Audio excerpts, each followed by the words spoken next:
mau-maunya aja karena pendidikan. Tapi orang kita kadang-kadang dia pendidikan juga tinggi, komentarnya tadi masalah kultur mindset, karakter. Karakter seseorang dia menentukan dia karakternya, dia nggak menulis yang baik, tuangkan dalam buku, publikasikan, bermanfaat bagi orang lain lebih bagus dibandingkan tadi nyinyir. Yang mudah adalah menyinyiri orang lain, dan sebenarnya menyinyir tadi dibelokkan menjadi sesuatu ke arah positive thinking, dituangkan. Coba, saya pernah dikirimin satu kalimat, Just 3 Words, an Inspiration Book, dari salah satu buku itu satu kalimat ada 3 kata yang tidak dapat dihindari katanya di akhir tahun, tapi dalam bahasa Inggris oleh seorang teman. Sekarang dia sudah jadi komandan, seorang teman tadi. Jadi satu kata yang diucapkan di akhir tahun itu wah ini bagus, saya kembangkan jadi sebuah buku judulnya Just 3 Words, an Inspiration Book. Lah kan seperti itu. Tapi kalau saya komentarin lagi, saya nyinyiri, ya itu tadi, jadi berbenah diri, ayo kita bangun mulai karakter itu dari mindset itu dari tutur kata dan jari-jari kita kuatkan menjadi ide positive thinking dan energi positif dituangkan di dalam sesuatu yang ide yang positif. Jadi itu wajar, banyak sekali kecenderungannya, trennya, kulturnya, kebiasaannya masyarakat kalayak kita di dunia medsos, dia gampang sekali menuangkan, tapi diajak membuat karya tulis susah. Saya pernah juga ketemu seorang profesor memberikan komentar, pendidikannya tinggi, suruh nulis susah, tapi suruh ngomong yang jelek-jelek banyak sekali, nggak berhenti-berhenti. Menjelek-jelekan orang lain maksudnya. Bahkan orang yang baik pun dijelek-jelekan gampang, tapi menulis kebaikan begitu sulit, apalagi tulisan ilmiah. Jadi berangkat dari karakter, pembiasaan, dan akhirnya mindsetnya positif dan dituangkan, mulai harus dituangkan. Kalau tidak, nggak bisa terukur. Setelah dituangkan, saya satu buku pertama dalam 1 tahun ini, tahun depan 2 buku, akhirnya setelah 10 buku terbit, tantangannya nanti kan semakin positif.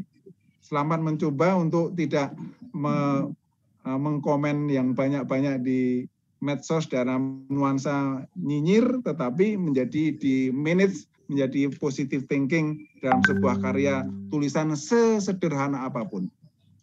Baik, terima kasih banyak Bapak atas tanggapannya. Ini memang benar, sekarang itu bahasanya jarimu adalah harimaumu.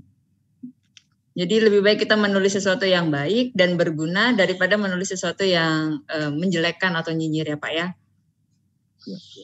Nah, ada satu lagi Pak pertanyaan dari Dasep, salah satu staf di Bawaslu Jakarta Selatan. Beberapa kali webinar kiat menulis diadakan, namun belum ada tindak lanjut seperti terfasilitasi ruang-ruang menulis. Tidak terfasilitasinya ruang tersebut mengakibatkan tidak ada kebiasaan literasi atau membaca dan menulis. Menurut tanggapan Bapak, ruang-ruang seperti apa sih yang harus disiapkan oleh tim-tim sekretariat atau kami sebagai tim sekretariat agar teman-teman yang ada di Bawaslu, baik di kota maupun di provinsi itu punya niat atau punya membangun keinginan untuk lebih banyak membaca dan menulis. Baik, kepada Bapak, saya persilakan. Ya, terima kasih. Saya analogkan, saya ilustrasikan. Ada kampus yang punya perpustakaannya bagus sekali, tapi yang berkunjung tidak lebih dari 30% mahasiswanya. Kampusnya nyaman, bukunya lengkap, tapi fasilitasnya bagus. Kenapa enggak? Bukan fasilitasnya, ternyata bagaimana tadi mindsetnya mahasiswa merasa nggak perlu datang ke perpustakaan. Nah, pertama-tama sebenarnya bukan masalah tempatnya dulu, tetapi bagaimana membangun mindset. Saya ingin menulis, saya sudah mulai menulis. Karena sekarang kemudahannya, saya mau nyari referensi ke dunia manapun, tidak usah pergi kemana-mana, yang penting saya ada fasilitas internet. Nah, menurut saya yang perlu ditanamkan adalah semangat individu-individu untuk tertarik mencoba menulis.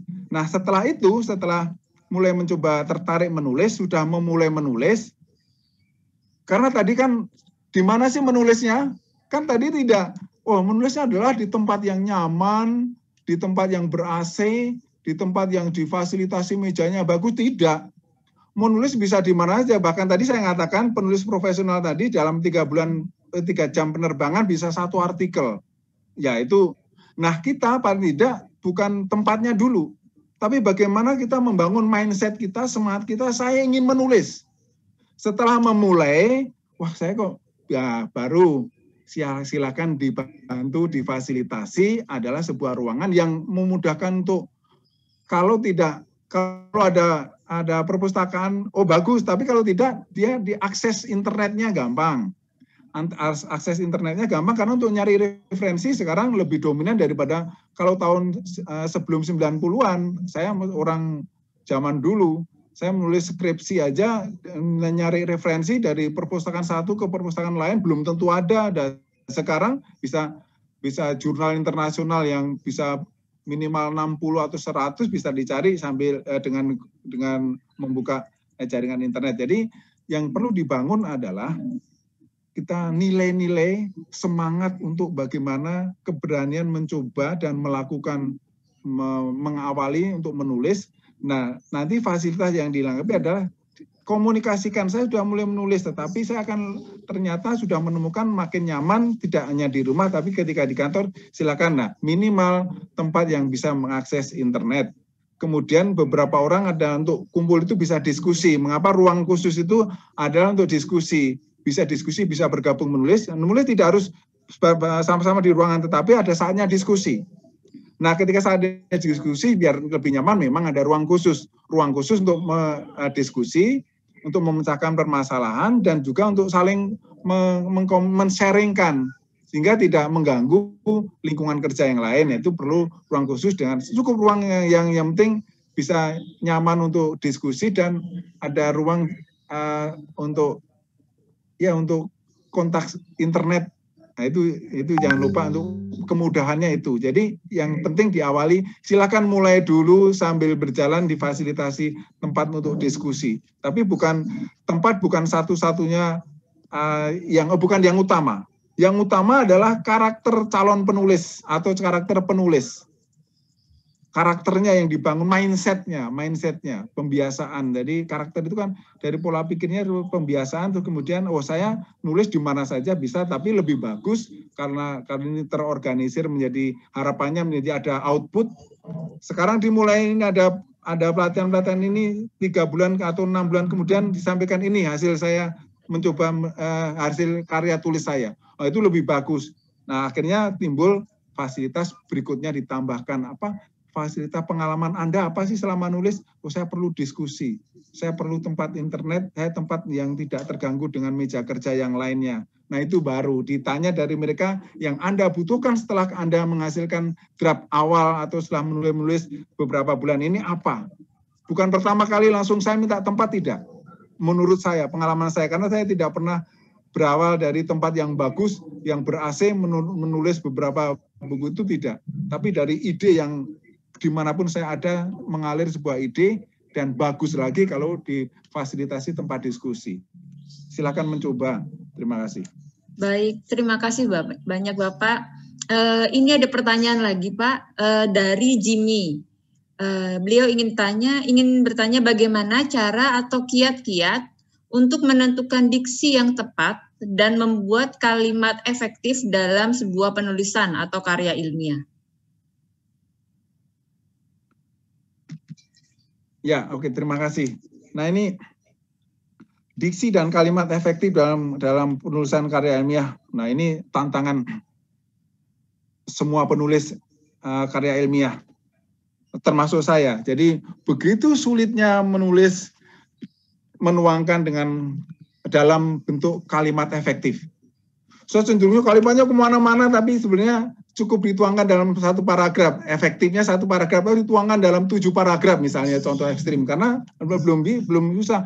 Latihannya hanya dengan latihan.